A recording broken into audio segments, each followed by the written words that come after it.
তো আজকে আমাদের ভিডিওর বিষয় হচ্ছে how to install YouTube studio PC and laptop. তো আজকে আমি আপনাদেরকে দেখিয়ে দেবো কীভাবে আপনারা খুব সহজে 1 মিনিটের ভিতরে পিসিতে এবং ল্যাপটপে ইউটিউব স্টুডিও ডাউনলোড করবেন। তো চলুন আর বেশি কথা না বলে আমরা ডেস্কটপ স্ক্রিনে গিয়ে দেখে আসি কীভাবে আমরা ইউটিউব স্টুডিও ডাউনলোড করব। তো ভিডিওটি শুরু করার প্রথমে একটি কথা বলে নিচ্ছি, আপনি যদি আমার চ্যানেলে নতুন হন তাহলে প্লিজ চ্যানেলটিকে সাবস্ক্রাইব করুন, আর যদি অলরেডি সাবস্ক্রাইব করে থাকেন তাহলে থ্যাংক ইউ সো মাচ। তো চলুন শুরু করা যাক। তো ইউটিউব স্টুডিও ডেস্কটপ স্ক্রিনে আনার জন্য প্রথমে আমাদেরকে ক্রোম কিংবা গুগল ব্রাউজার ওপেন করে নিতে হবে।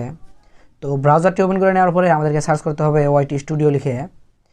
তো ওয়াইটি স্টুডিও লিখে সার্চ করার পরে দেখুন প্রথমে যে ওয়েবসাইটটি শো করবে সেই ওয়েবসাইটে আমাদেরকে ক্লিক করতে হবে। তো প্রথমে যে ওয়েবসাইটটি আসবে সেটার উপরে ক্লিক করার পরে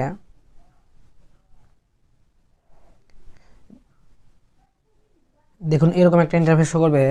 তো আপনারা যে চ্যানেলের স্টুডিওটা আমাদের ডেস্কটপ স্ক্রিনে শো করতে যাচ্ছেন সেই চ্যানেলটা এখানে লগ ইন করে নেবেন। তো আমি আমার চ্যানেলের আইডি পাসওয়ার্ড দিয়ে লগ ইন করে নিচ্ছি।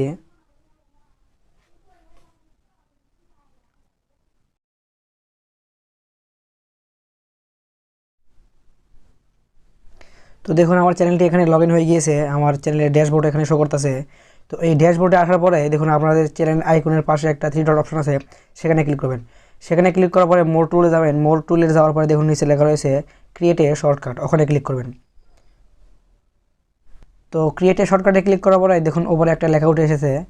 তো আপনাদের জাস্ট ক্লিক করতে হবে ক্রিয়েট। তো ক্রিয়েটে ক্লিক করার পরে আপনাদের এই পেজটাকে সরাসরি কেটে দিতে হবে কিংবা মিনিমাইজ করতে হবে। তো আমাদের ব্রাউজারটি কেটে দেওয়ার পরে দেখুন নিচে একটা ইউটিউবের মতো অপশন আসছে, আর ওটাতে লেখা রয়েছে চ্যানেল ড্যাশবোর্ড ইউটিউব স্টুডিও। তো জাস্ট আপনারা এটাতে ক্লিক করবেন।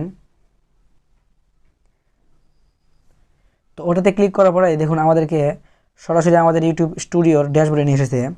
তো আপনারা চাইলে এভাবে খুব সহজে আমাদের ডেস্কটপ স্ক্রিনে ইউটিউব স্টুডিওকে শো করাতে পারবেন। তো এই ছিল আমাদের ভিডিওটি যদি ভালো লাগে তাহলে প্লিজ ভিডিওতে একটা লাইক দিবেন, আর এরকম ভিডিও যদি আরও দেখতে চান তাহলে প্লিজ চ্যানেলটিকে সাবস্ক্রাইব করবেন।